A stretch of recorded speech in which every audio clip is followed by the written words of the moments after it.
Excelente semana para todos os ouvintes do Café com Dama.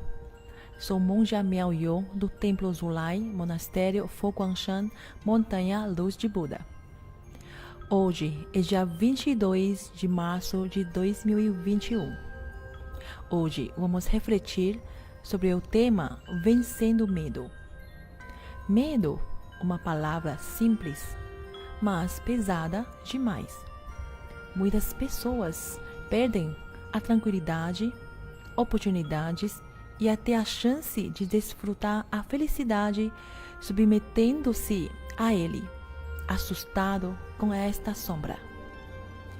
De um ano para cá, conheci muitas pessoas que estão vivendo sem paz, porque perderam emprego, alguns membros da família, amigo e pior, perdendo a esperança. Outros temem perder o pouco que lhes resta. As palavras de Dharma são algo reconfortante para aliviar essa sensação de medo. Uma serpente venenosa ou um bandido. Corremos de medo. Em relação aos perigos que enfrentamos, os brasileiros costumam falar: "Eu morro de medo disso." O medo surge porque conhecemos o perigo. Esse tipo de medo é o que melhor descreve a situação da pandemia no mundo. Temos medo de ter o contato físico com muitas pessoas ou objetos, porque realmente há o perigo de contrair o vírus.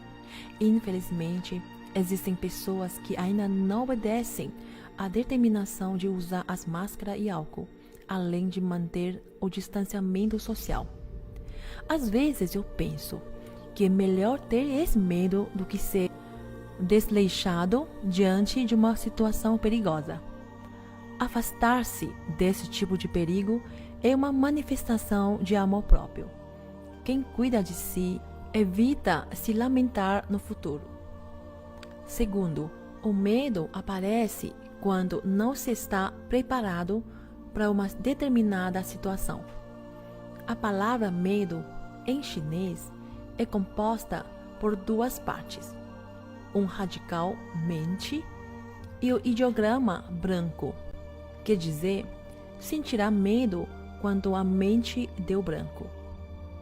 Criança tirou nota péssima, tem medo de apanhar. Há alunos que têm medo de prova porque não está preparado. Tem medo de escuro porque não há uma vela para acender.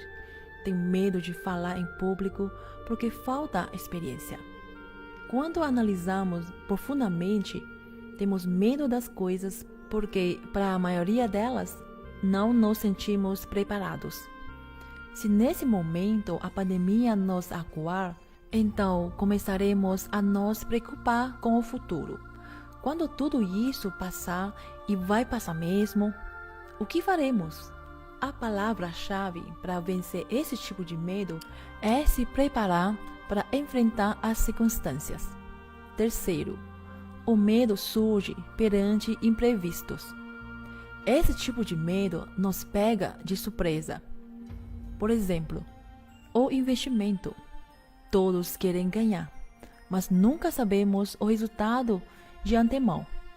Tem um ditado que diz: devemos esperar pelo melhor e nos preparar para o pior. Não gaste seu valioso tempo com reclamação ou lamentos.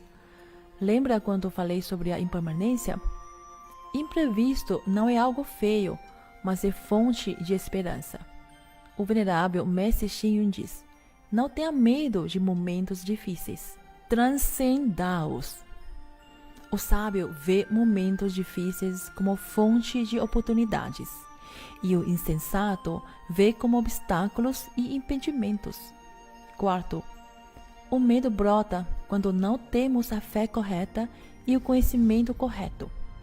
O maior medo da humanidade é a morte. Você se sente preparado para ela?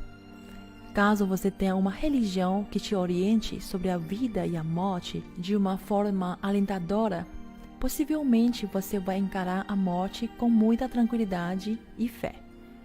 Algumas pessoas sorriem durante a vida, sorrindo até mesmo no fim. Infelizmente, existe neste mundo a fé dogmática, que só traz ameaças e não orientação e esperança. Para superar esse tipo de medo, abra seus olhos, analise com cuidado cada crença, procure por uma orientação correta. Para aqueles que têm fobia de algumas coisas, por exemplo, medo de aranha, de barata e de outras coisas. Alguns têm medo de tudo. Esse tipo de medo é uma imagem de falso perigo criado no passado e que continua consumindo você. Quantas pessoas já convivem com esses animaizinhos sem maiores problemas? Tente vencer este medo. Vencedor é aquele que vence a si mesmo. Um sábio chinês dizia: vence o outro quem tem força, mas vencer a si mesmo é a fonte do verdadeiro poder. Enfim, um pouco de medo é bom, pois nos torna mais prudentes. Mas a sensação exagerada do medo nada mais será que uma ilusão da própria mente diante de falsos perigos. Tente diminuir a assombração do medo na sua mente. Tome conta da sua própria vida. Não a deixe entregue a esse sentimento. Se uma situação tende a melhorar, para que tanto medo? Se a situação é ruim com medo exagerado, só vai piorar. Que adiantará tanto medo? O Sutra Coração diz: o Bodhisattva que vive a Prajnaparamita não tem preocupação nem obstáculo. Sem preocupação nem obstáculo, não há medo. Alheio à confusão e delírio, assim alcança o Nirvana. Prajna é sabedoria. Paramita, perfeição. Então, se quiser uma vida tranquila, busque a sabedoria com o mesmo ímpeto que os pulmões buscam o ar. Procure reconhecer a ilusão dentro de si e assim alcance a suprema felicidade. Desejo a todos uma ótima semana, repleto de sabedoria, coragem e saúde. Até a próxima. Om Tofo.